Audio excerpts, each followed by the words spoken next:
Meaning Jim Bernhisel, the first time I've seen him was when late models started coming to Central New York. I know we crossed our paths at some point. Of course, his booth is here at the Northeast Racers Auction and Trade Show. This is Friday night. I made sure to air this before Saturday so you guys could see what's going on and encourage you to come here. How have we been?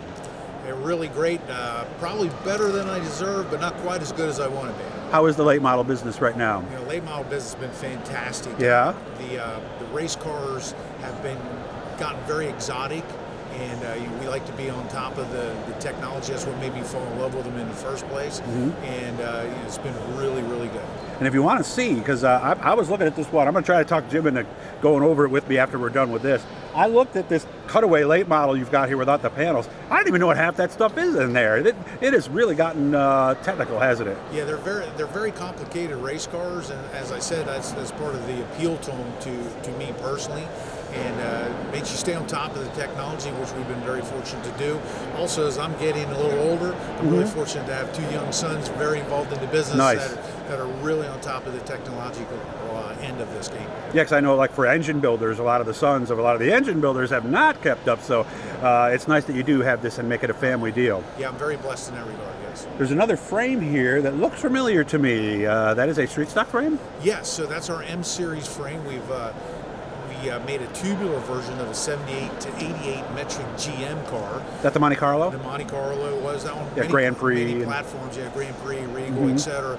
Very popular cars for 11 years, but they haven't made them for almost 4 years, and they're smashed, rusty, bent. Especially in New York, they're rusted away. They're gone. Northeast is like that. Pennsylvania is only a little better, I believe. So we came out with this a year ago to enhance street stock classes with something that's safer, more repeatable, without ruining the class. We haven't corrected any of the geometry, the steering geometry, front rear suspension, wheelbase is exactly the same. Exactly the same as if you stripped one down, huh? Yeah. Okay. So the idea here is to not obsolete cars, but to enhance them and make the class better.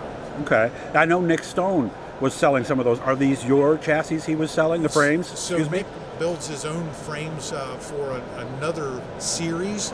For the Pro Stocks. You have to have his cars. But then for the street stock cars locally here, Nick would be probably using one of our frames. And yes, he has actually a frame here, a chassis that he built with one of his frames at the show, and also a chassis that he built with one of our frames at the show. Gotcha. Are these available now? Like if I came in tomorrow on Saturday and wanted to order one, how soon before I get it? Yeah, so we've been trying to build them ahead. Interesting enough, we built about 120 of them in the year that they've been released. They're getting legalized in more and more places. They've been greatly received by car builders and racers alike. And so our plan is to have them in stock. Unfortunately, so like last week we had finally got caught up and had about 12 in stock, and then sold 22 of them that week. Gone already, so, no, the hole again. But right now it's only a couple week delay to get one. Okay. How about the late models? Late models right now, we try to be different in that regard too, and actually have cars in stock, chassis in stock. But this is build season, so right now we're probably at about a 1 to 2 month delay on getting a late model. But that's faster than most have available, and of course parts are always available. Okay, and of course if you want to get them and you're not at the show, BernheiselRacecars.com, and it's Bernheisel racecars.com. You guys can spell the rest out. How are you? Because you were a long-time racer yourself. I remember seeing you in some pictures in publications a long time ago. Well, I started racing when I was 17 years old. When would that have been? 1976. I drove my first race. Okay, so 2 years older than me. Yeah, and this coming season I'm going to be 66. So, and I'm still racing. I actually won a Super Late Model feature earlier this year. I had a real good year. I'm driving part-time. Awesome. When I'm not driving in, I'm a technical advisor for my sons with their race team. And then also I take rides with my two-seater. So I still stay plenty busy in the company and racing, and I enjoy it immensely. And I'm sure with you and your sons racing, you guys can try stuff and bring some experimental things out and learn the old-fashioned way by doing. So interesting enough, that's one of the reasons I still do it, besides the fact that I love it. I'm still very competitive, but my sons jokingly refer to me as the Dave Marcus of dirt late model racing. I'm the old guy that gets to try new things.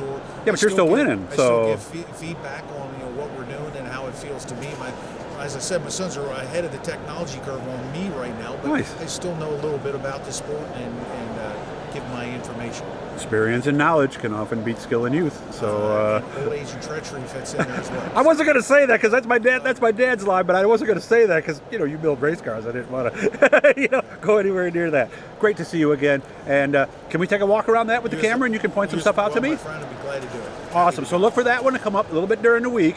You got more car shows you're going to be doing over the next few months? We do. Of course, we go home for Thanksgiving, and a week or so after that, we're out in Indianapolis at the PRI show. Gotcha. We have the cutaway car out there, a little bit different display though. Nice. And then we have Lenny Salmon's Area Auto Racing News show. Have the motorsports show in in Philadelphia area.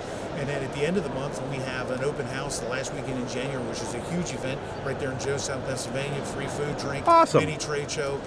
Love to see everybody there. They're invited, and it's free. Fantastic. Good to see you again. I don't remember the first time I met you, but like I said, it was when was that? When Tim McCready first got started? Maybe early 2000s, somewhere around there. So if I make it to this show next year, and I plan to, it will be 40 years at this show here at Syracuse. Fantastic. And enjoy all the people I met here very much. Nice to see you, sir. Good luck with everything.